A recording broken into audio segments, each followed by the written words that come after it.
morning and welcome to Wholesome Roots. Today is another edition of Natural Goat Care. Today I'm going to share with you what I feed my goats. Now I did a video a while back, over a year ago I think, about my feed with my goats, but a lot has changed since then. Some of it I changed because I felt as though it needed to be changed and for health reasons, and other things that I've just changed to reduce the cost of our feed. So let me walk you through it. So I just want to start off by saying, if at all possible, your main diet for your goat should be forage and browse.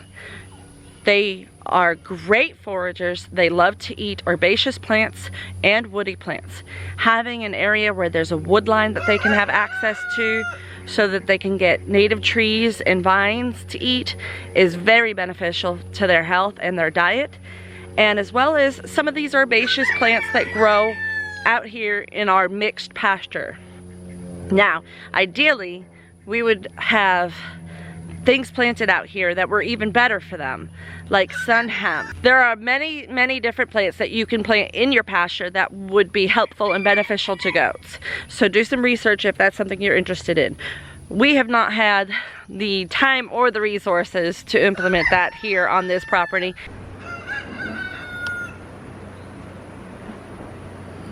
The next best thing you're gonna want for your goats is good quality hay. You never, ever feed your goats damp hay, moldy hay, or hay that's considered cow quality, as some of the feed stores will call it. You want horse quality. What we have available here to us is this very nice Bermuda hay. It's got some alfalfa dripped on it, but oh, that is a flake of alfalfa. That's why I thought that looked funny. So that's a flake of alfalfa that was, anyway.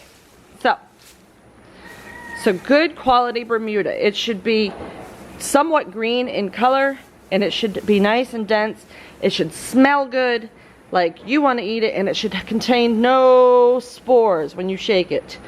I always will take a bale and drop it on the ground to see if a cloud of dust comes up. If a cloud of dust comes up, it's not goat quality.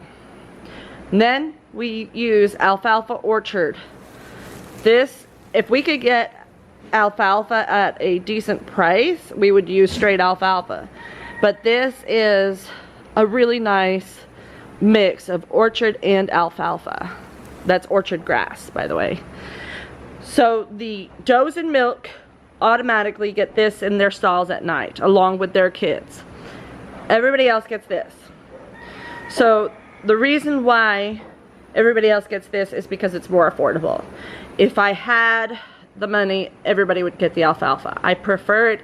It's higher protein, it's higher calcium, so it's definitely their favorite and mine, but it's pretty pricey around here. So we use the Bermuda mix as a way to keep them healthy and fat year-round. It is very important that your goats have access to hay 24 hours a day, year-round. They need hay in their rumen for the rumen to function properly. Those longer pieces that hay has, that's more dry pieces, helps to make the rumen work and function correctly. So we have hay that we put out with them daily. We don't like to leave it out overnight because it does get damp here as the dew settles on things, and we don't want any mold spores to grow on our hay, which is a huge issue here in Georgia because it is so humid.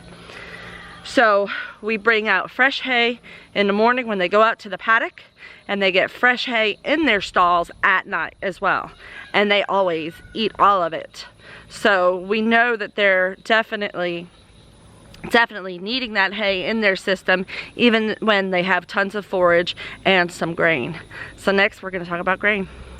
One of the most important things to keep in mind with your goat feed is to keep your calcium to phosphorus ratio at a correct level. So the calcium to phosphorus is a 2-to-1 ratio.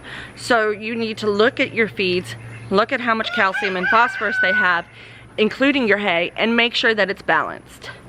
That is more important than what brand of feed you use and what kind of feed you use. And when I say grain, I use that term loosely. When I say grain, I'm talking about alfalfa pellets, whole oats, sunflower seeds, dairy ration, whatever it is that you get out of a bag and you scoop and put in the bucket. To me, that's grain.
So in an ideal world, we would feed all organic feed.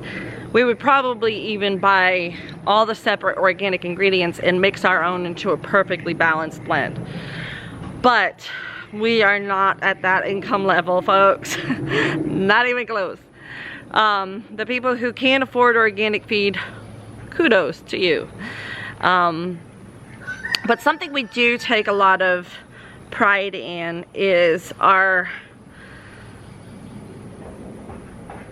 commitment to trying to avoid GMOs in our feed, particularly corn and soy.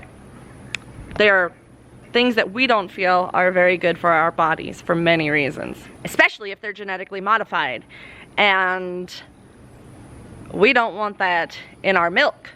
So we chose to go a different route. We do not use a goat ration. We do not use a goat ration.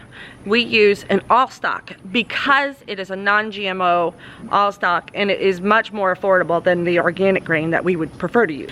So because we use that all-stock, there's not as many ingredients in it that the goats need for protein and copper and things like that. We do provide a loose mineral that is designed for milk goats, and so that has high copper and lots of other ingredients that they really need as trace minerals in their diet, and they get that free choice every day, all the time. On our milk goats, we want them to produce a good amount of milk. Milk requires a lot of protein, so we do have to up their protein in some ways, and how we do that is with alfalfa pellets. Alfalfa pellets are a great source of protein, and to my knowledge, the farms that we're getting our alfalfa pellets are not GMO. So that's something that we try to use as well. And then oats. Oats are kind of what we use as a filler. The oats are more affordable than the other two ingredients, and they're good and nutritional for them as well. So we use that as a way to kind of not have to use as much of the more expensive non-GMO all-stock and still have a good balanced diet and healthy goats. So on the milk stand, all of our does and milk are going to get 1 to 1 to 1 parts of oats, alfalfa pellets, and all stock. The rest of the goats are getting oats and all stock. The alfalfa is a little bit more expensive, so that was one of our other ways to reduce cost. We're looking at other ways to possibly change that diet around, but for now it seems to be working quite well. So our does in milk and their babies both get that grain. We also give a scoop to the stall with the babies in it so that they get to have that healthy nutritional boost. and the does in milk get an entire scoop of this feed mix. So they pretty much get as much as they want. The ones that take longer to milk because they have more milk end up getting more feed added to the bowl as they're on the milk stand. So they end up eating more, which makes sense because they're producing more milk. When we have a goat in the last 2 months of pregnancy, they get the same milk ration. We usually start giving it to them in the last 2 months, and oftentimes on the stand to prepare them for the time that's approaching when they are going to be using the milk stand again, or for the first time for our first fresheners.